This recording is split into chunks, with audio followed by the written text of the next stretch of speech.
Bird kingdom का राजा eagle. अगर आप भी ईगल की तरह जीना चाहते हो तो सबसे पहले आपको जलना पड़ेगा।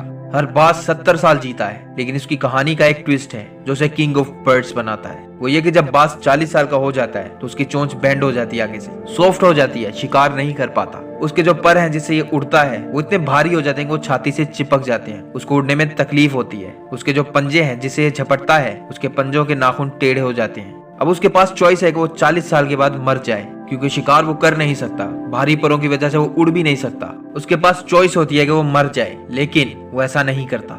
40 साल की उम्र में बाज अपने एरिया की सबसे ऊंची चोटी पर चला जाता है। वहां जाकर पत्थर पर जोर जोर से अपनी चोंच मारता है। जब चोंच पत्थर में मारता है तो दर्द होता होगा, लेकिन बाज वो दर्द बर्दाश्त करता है। पत्थर पे चोंच मार मार कर वो अपनी चोंच को लहूलुहान कर देता है, उसे तोड़ देता है। सेम कहानी उसके पैर के नाखूनों की है। वो नाखूनों को भी रगड़ रगड़ के तोड़ देता है। सोचो कितनी पेन बर्दाश्त करता है एक ईगल। और ये वक्त हर बाज की लाइफ में 40 साल के बाद जरूर आता है। लेकिन कहानी यहाँ खत्म नहीं होती। जब बाज को नई चोंच मिलती है तो उस नई चोंच से अपने परों को उखाड़ता है, अपने जिस्म से उन वजनी परों को उखाड़ देता है, क्योंकि वो पर उसके उड़ने के लायक नहीं। कितना दर्द होता होगा ना, लेकिन इस दर्द से हर बाज गुजरता ही गुजरता है। और 6 महीने बाद एक नया बाज बनकर वो 30 साल और जीता है। इसलिए बनना है तो बाज बनना, तोता कभी ना बनना, क्योंकि तोता बोलता तो बहुत है लेकिन ज्यादा ऊंचाई तक नहीं उड़ पाता। बाज की जिंदगी हमें और भी बहुत कुछ सिखाती है, जिसे हर इंसान को सीखना चाहिए। पहला लेसन, ईगल फ्लाई अलोन। बाज अकेले उड़ता है और बाकी परिंदों के मुकाबले ऊंचा उड़ता है। बाज अकेला उड़ेगा, लेकिन कभी भी चिड़िया और छोटे परिंदों के साथ नहीं उड़ेगा।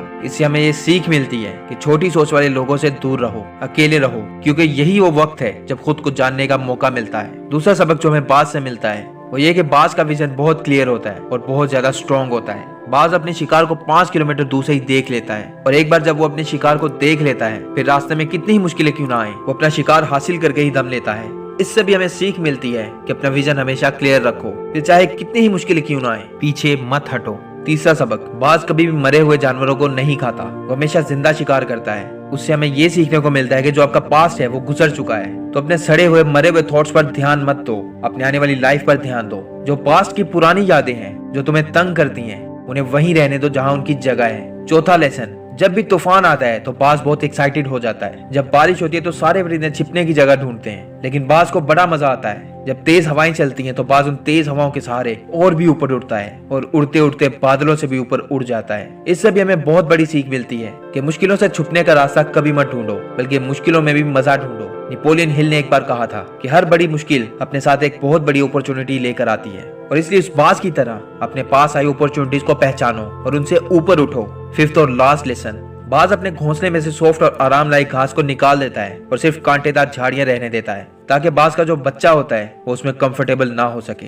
क्योंकि अगर वो घोंसले में कंफर्टेबल हो गया तो वो वहीं रहना पसंद करेगा। लेकिन बाज कभी भी ऐसा होने नहीं देता। बाज एक परिंदा है और उसे भी यह पता है there is no growth in comfort zone. हम इंसान हैं, और इंसान होने के बावजूद कई सारे लोग ऐसे हैं जो इस बात को समझते ही नहीं। आप जितना ज्यादा कंफर्ट जोन में रहोगे, आपकी लाइफ उतनी ही ज्यादा अनकंफर्टेबल होती चली जाएगी।